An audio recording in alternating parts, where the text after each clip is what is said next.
कुछ अनसुनी कुछ अनकही कहानियाँ। हर कहानी कुछ कहती है। आइए सुनते हैं आज की कहानी क्या कहती है। आज की कहानी है कभी न लौटकर आने के लिए। ये कहानी लिखी है डॉक्टर प्रद्युमन भल्ला जी ने। इस समय नागेश का बुरा हाल है। जून का महीना है। सूरज की किरणें सुइयों जैसी उसके शरीर में चुभ रही हैं। चारों तरफ आग बरस रही है। इस समय यदि उससे कोई पूछे कि दुनिया की सबसे बड़ी सच्चाई क्या है, तो वो यही कहेगा कि मटके का 2 गिलास ठंडा पानी इस समय सबसे बड़ा सच है। ठंडा पानी उसे इस समय केवल बिरजू की दुकान पर मिल सकता है। 4 गलियां पार कर दाहिनी ओर नुक्कड़ पर बिरजू की चाय दूध की दुकान है। वो जल्द से जल्द वहां पहुंच जाना चाहता है, मगर पांव है कि उठने में नहीं आ रहे हैं। एक एक पांव का बोझ मन मन लगता है। आखिर हाँफता गिरता पड़ता वो बिरजू की दुकान तक पहुंच ही गया। शुक्र ये कि शटर खुला ही था। लोग समझदार है, घरों में आराम कर रहे हैं। इस भरी दोपहर में लोग उस जैसे पागल थोड़े ही है कि पत्नी ने कहा दही ले आओ और वो दही लेने चल दिया। दबी जुबान से उसने पूछा भी था क्या कोई सब्जी आज नहीं बनी। बस इसी बात पर फट पड़ी थी वो ज्वालामुखी सी। सब्जी क्या बनाऊं? आपका सर, पूरी सब्जी मंडी खरीद कर ला रखी है क्या? प्याज टमाटर तक नहीं है।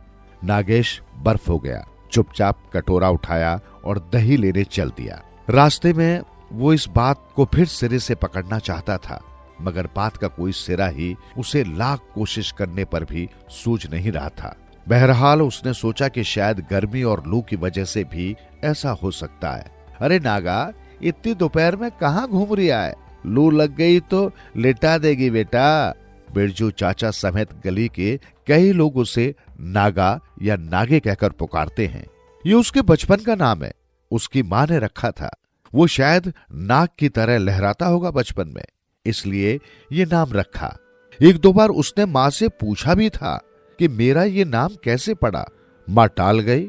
हाँ, उसके पड़ोस की एक चाची ने बताया था उसे कि वो बचपन में बहुत गुस्से वाला था, जिद्दी था, बात बात पर काट भी लेता था, जैसे जहर भरा था उसके भीतर। अरे कौशल्या, तेरा छोरा तो बहुत गुस्से वाला है। क्या नाम रखा है इसका? नाम तो बहन रखा ना है। हाँ, पंडित जी ने कहा है ना से रखो इसका नाम। हाँ रे, ये तो पूरा नाग है।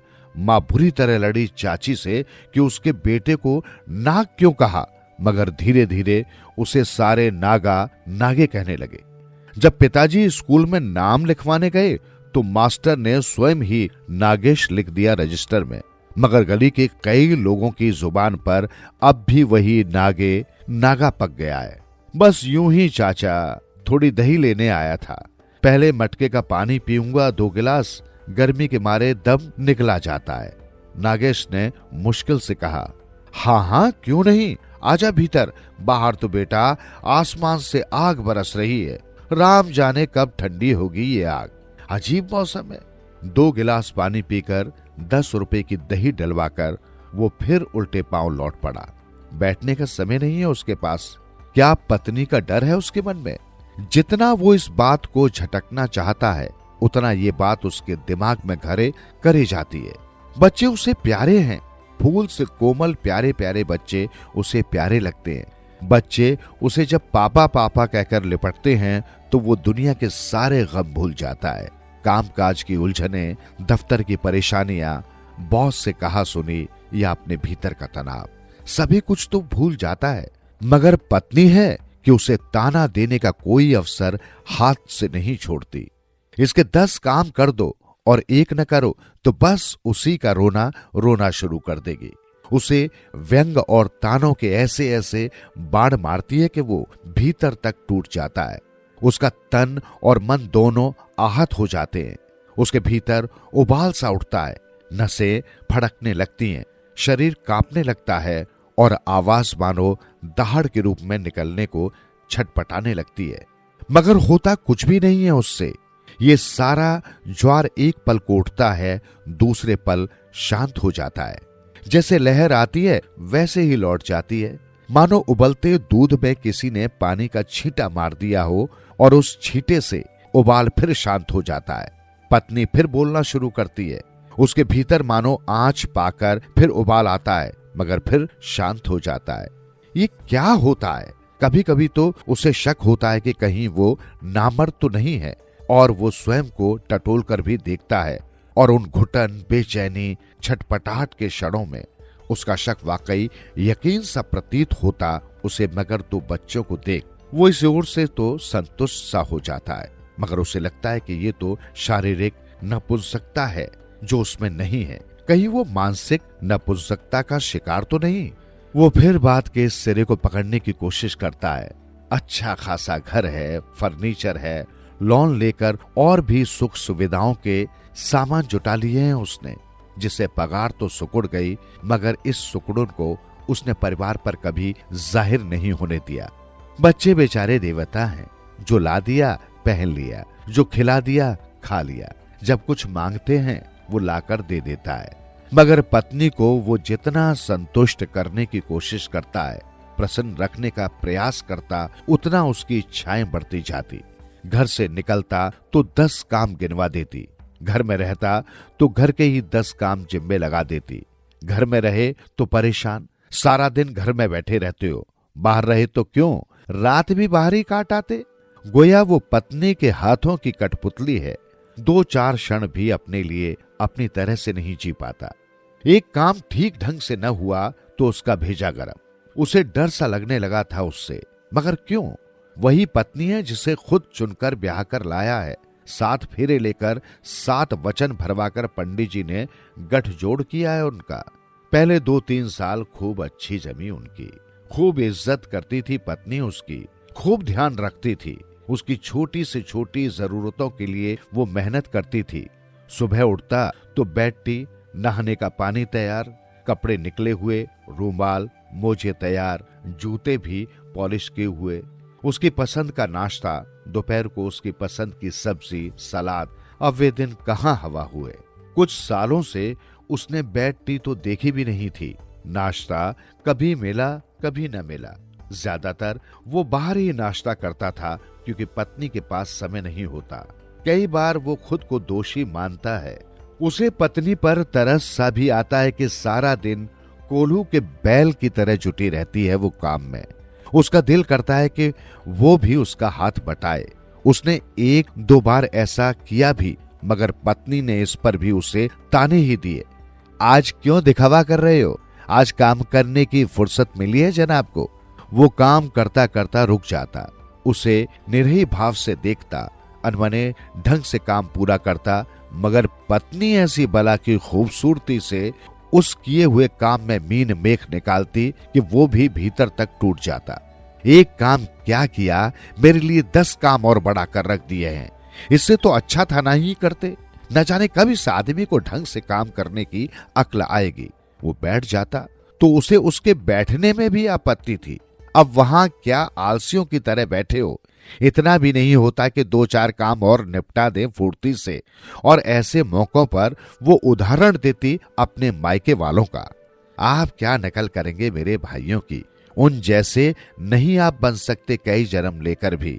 हर काम उनका बढ़िया, दिन रात लगे रहते घर के कामों में, और एक आप हैं, कोई भी तो काम ढंग से नहीं होता आपसे।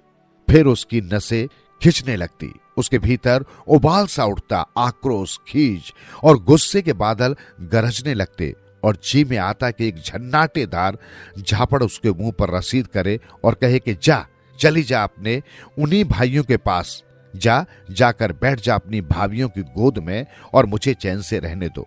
मगर फिर न जाने कहां से वही पानी के छींटे उस उबाले में पड़ते, और फिर वो शांत होकर बैठ जाता। ऐसे मौकों पर वो अक्सर घर से निकल जाता और जाकर पार्क के किसी कोने में बैठ जाता। उसका जी करता कि वो फूट फूट कर अपनी बेबसी, लाचारी पर रोए। उसने कितने ही घर इन्हीं कलहों के कारण बर्बाद होते देखे थे। जब भी किसी ऐसे परिवार का जिक्र चलता तो वो हमेशा अपनी राय देता कि घर आपसी सलाह सामंजस्य से चलते हैं, ना कि कड़वे होकर क्षणिक जोश में आकर गलत कदम उठाने से। दफ्तर में जब भी ऐसे हादसों का जिक्र होता तो लोग अक्सर कहते, भाई सही जोड़ी तो नागेश जी की है। इतने साल के दाम्पत्य जीवन में हमने कोई शोर नहीं सुना। और उनकी वाइफ, भाई she is really very good lady. दफ्तर में बॉस द्वारा दी गई एक दो पार्टियों में वो पत्नी को भी लाया था। वो उनकी शादी का आरंभिक दौर था। उसकी पत्नी से मिलकर सभी सहकर्मी खुश हुए थे। उसके बातचीत करने का ढंग, पहनने, खाने के सलीके ने सभी लोगों पर, विशेष रूप से दफ्तर की महिला कर्मियों पर अच्छा प्रभाव डाला था। मिसेस शर्मा तो पत्नी के सामने ही कह उठी थी, भाई Nagesh is very lucky to have such a wife. अब मुझे पता चला क्यों नागेश जी को घर जाने की जल्दी रहती है। इस पर पत्नी शर्मा गई थी और वो भीतर ही भीतर स्वयं को खुशनसीब मान रहा था। मगर अब क्या हुआ? कहाँ गलती है? कौन दोषी है? क्यों वे दिन नहीं लौटते? वो इसी आस पर जिंदा है कि चलो आज नहीं तो कल पत्नी सब समझ जाएगी, उसे हर काम में सहयोग देगी। जैसी कल्पना उसने पत्नी की थी वो शुरुआत में वैसी ही थी। वे सप्ताह में 2 बार होटल भी जाते, मित्रों से भी मिलते। वो उड़ा उड़ा सा फिरता था उन दिनों। अब उसकी खुशी ही उड़ गई थी, शायद कभी न लौटने के लिए। कई बार वो सोचता कि घर छोड़कर चला जाए। आत्महत्या का विचार भी उसे कई बार आया था, मगर आत्महत्या करने वालों के परिवार का अंजाम उसने देखा था। गली के नुक्कड़ वाले मकान में एक सिंगवानी परिवार के युवक ने आपसी कलह कलेश के ही कारण आत्महत्या कर ली थी। मगर उसे गुजरे 6 महीने भी नहीं हुए थे कि महिला ने एक जगह नौकरी कर ली थी और पत्नी के यार घर आने लगे थे। कभी कभी वो भी रातों को देर से लौटती थी। लोग कहते थे कि शादी के पहले भी वो ठीक नहीं थी। भगवान जाने असल बात क्या थी। एक दिन नागेश भी बाहर से लौटा तो रात के 12 का वक्त होगा। जब उसके घर के पास से गुजरने लगा तो एक कार उसे छोड़ फर्राटे भरती निकल गई। उसके कदम लड़खड़ा रहे थे। संभवतः उसने नागेश को देख लिया था, मगर शायद देखकर भी न देखने का बहाना किया लगता था। नागेश को भी उसकी हालत देख उससे नफरत सी हुई थी। एक दिन फिर वो उसे बस स्टॉप पर खड़ी दिखी तो नागेश ने न चाहते हुए भी उसके पास जाकर स्कूटर रोक दी थी और वो बिना कुछ कहे ही उसके पीछे बैठ गई थी। नागेश उससे कुछ पूछने ही वाला था कि वो स्वयं बोल पड़ी थी, यदि आपको जल्दी ना हो तो मुझे कुछ काम है बाजार के, आप करवाते चलें। हाँ हाँ क्यों नहीं। नागेश को क्या जल्दी थी। उन्होंने मार्केट के कुछ काम किए और फिर उसी के कहने पर वे एक कॉफी हाउस में कॉफी पीने बैठ गए। मैं आपका कैसे धन्यवाद करूं, उसने एक मोहक मुस्कान बिखेरते हुए कहा था। नागेश के जी में तो आया कि कह दे, आप यूं ही अगर मुस्कुराती रहीं, देखिए एक दिन हम भी बदल जाएंगे। मगर वो इतना ही कह पाया, उसमें धन्यवाद कैसा, कभी फिर भी मेरी जरूरत हो तो। हाँ हाँ क्यों नहीं, आपकी वाइफ तो बुरा नहीं, she is very good lady and open hearted. पहली बार नागेश के जमीर ने दस्तक दी और वो भीतर तक कांप गया। उसने कॉफी खत्म की और वे उठ खड़े हुए। नागेश थका हारा घर पहुंचा तो टूट चुका था। कपड़े बदलकर पलंग पर लेटा ही था कि पत्नी चाय ले आई।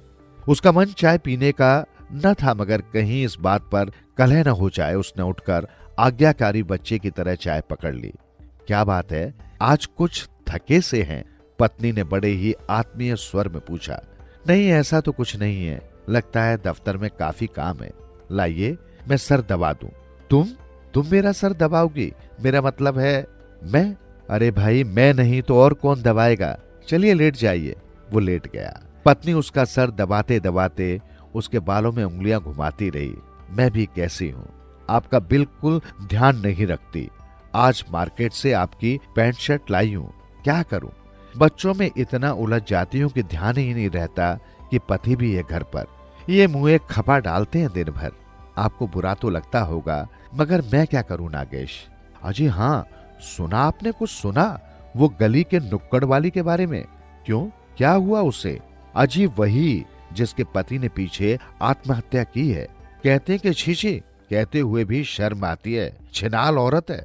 देखो इन बातों से हमें क्या लेना देना, और कसूर तो उन मर्दों का भी है जो ऐसी औरतों के पास जाते हैं। मैं तो औरतों को ही दोषी मानती हूँ, वे मर्दों को फांसती हैं। देखो आप जल्दी घर आ जाया करो, मुझे डर लगता है। घबराओ मत, मैं उन मर्दों में नहीं हूँ। जो भटक जाए, क्योंकि जिनकी औरतें अपने आदमियों को वक्त रहते संभाल लेती हैं, वे शायद नहीं भटकते।